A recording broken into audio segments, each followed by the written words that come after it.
En esta videopráctica vamos a ver cómo instalaríamos un servidor de acceso remoto, lo que se conoce como un servidor de RAS. Normalmente dispondremos de una red donde tendremos equipos que serán controladores de dominio, servidores miembro, estaciones de trabajo, etcétera, y tendremos la necesidad de conectarnos desde el exterior para poder suministrar datos, recabar datos, etcétera. Para ello lo que haremos será utilizar un servidor que, como decimos, se llama servidor de RAS, que nos conectará a esa red interna, permitiendo que usuarios externos puedan sentirse como si estuvieran sentados dentro de la propia red. Ese servidor obligatoriamente tendrá que tener dos tarjetas de red, una que le permite el acceso a la red interna que hemos comentado y otra que le permite el acceso externo. En la mayoría de los casos será un acceso vía internet. Y si dispusiéramos de una línea telefónica, se podría establecer una conexión entre ambos teléfonos.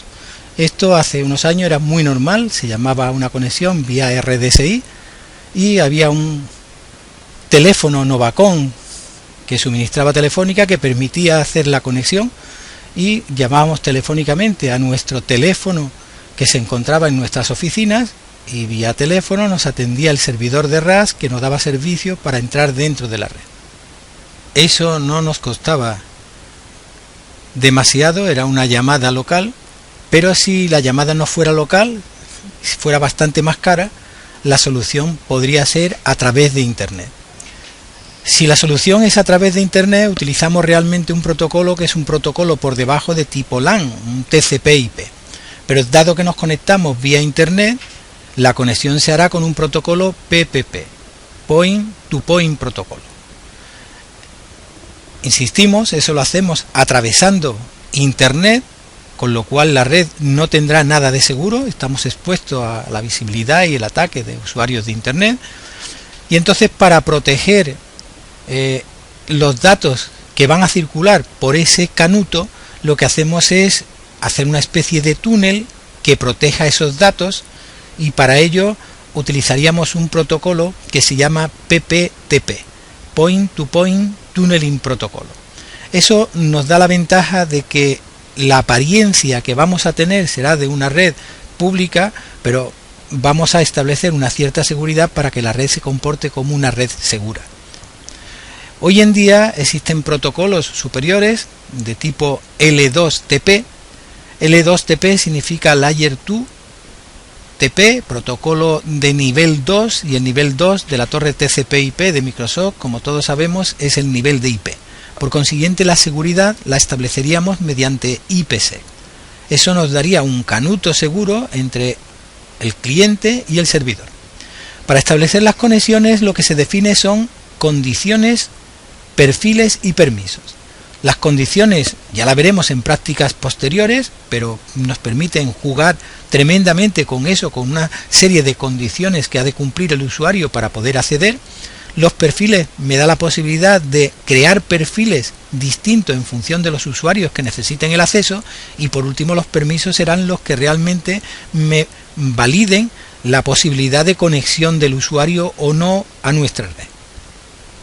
Cuando un usuario intenta acceder a la red, se pone en contacto con el servidor. A ese servidor le llamamos normalmente, hemos dicho, servidor de acceso remoto, RAS, y en la mayoría de los casos está haciendo la función además de enrutador. Si es así, se conoce como RAS and Routing o Routing and RAS a ese servicio, y se suele poner como nomenclatura R&R, Routing and RAS, enrutamiento y acceso remoto.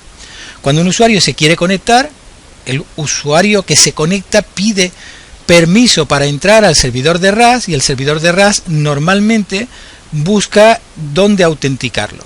Esa autenticación la puede hacer contra un controlador de dominio, si hemos dicho que es una autenticación integrada dentro del directorio activo, pero también tenemos la posibilidad de recurrir a otro servidor en el que tenemos depositada una base de datos de SQL, de Oracle, de Chiva, de cualquier tipo de base de datos, que reconoce que los usuarios que pertenecen a esa base de datos pueden acceder. Por consiguiente, entonces haríamos el intento de autenticación poniéndonos en contacto con ese tercer servidor. Ese tercer servidor podría estar, por ejemplo, en Madrid, y podríamos tener un servidor en Sevilla, otro servidor en Huelva. Los servidores de RAS serían clientes de ese servidor principal, que sería el que se encarga de autenticarlo. Pero podría ser que fuera un servidor, por ejemplo, en Andalucía, que al mismo tiempo se pusiera en contacto con otro servidor que estuviera centralizado, y en ese caso el servidor de autenticación, normalmente conocido, ya veremos, como servidor de Radius, estaría actuando como una especie de proxy de Radius, es decir, un equipo que hace de intermedio para autenticarse. Si no fuera así y él fuera directamente quien autentica, se denomina servidor de Radius. ¿Qué significa Radius? Normalmente Radius son las siglas de Remote Access Dialing User Service, es decir, los servicios de usuario de marcado remoto, de acceso remoto. ¿Cómo montaríamos nosotros entonces la autenticación? Pues al servidor de RAS se le conoce como cliente de Radius, y esta es la nomenclatura que tiene que quedar lo suficientemente clara. El servidor de RAS actúa como cliente de Radius, de manera que todos los servidores de RAS que usen para autenticarse un servidor de Radius serán clientes de ese servidor de Radius. Uno aquí, otro en Huelva, como hemos dicho, y otro en determinadas ubicaciones. Y al mismo tiempo el servidor que los autentica, al que hemos llamado servidor de Radius, pues será el servidor de Radius al que habrá que definirle que tiene como cliente de Radius los clientes que están actuando a su vez como servidores de RAS. Bueno, ya todo esto queda, creo que un poco más clarificado. ¿Qué es lo que nos faltaría? Pues saber cómo autentica ese servidor de Radius, y es posible que si la autenticación que le pedimos es integrada en el directorio activo, se ponga en contacto con el controlador de dominio del dominio donde estaba el servidor de RAS. Así que hasta esa posibilidad habría. Mediante todo este sistema, nosotros montaríamos ahora la posibilidad de que un usuario externo pudiera conectarse al servidor. Hemos dicho que definiríamos primero condiciones, perfiles y permisos. Supongamos que definimos un grupo que le llamamos GAR, es un grupo de acceso remoto y serían usuarios que pueden acceder por el hecho de estar metidos dentro de ese grupo. ¿Y eso dónde lo defino? En las condiciones, lo veremos en prácticas posteriores. Defino una directiva de acceso remoto que implica que solamente los usuarios que pertenecen al grupo GAR, suele ser un grupo global, para organizar a esos usuarios podrían acceder al servidor de RAS. Por el hecho de meter un usuario dentro del grupo GAR, ese usuario tendría la posibilidad de conectarse al servidor de RAS sin más necesidad. Luego definiré sus perfiles y definiré sus permisos, y puedo de esta manera crear una conexión de red a un servidor de trabajo, pero de manera segura.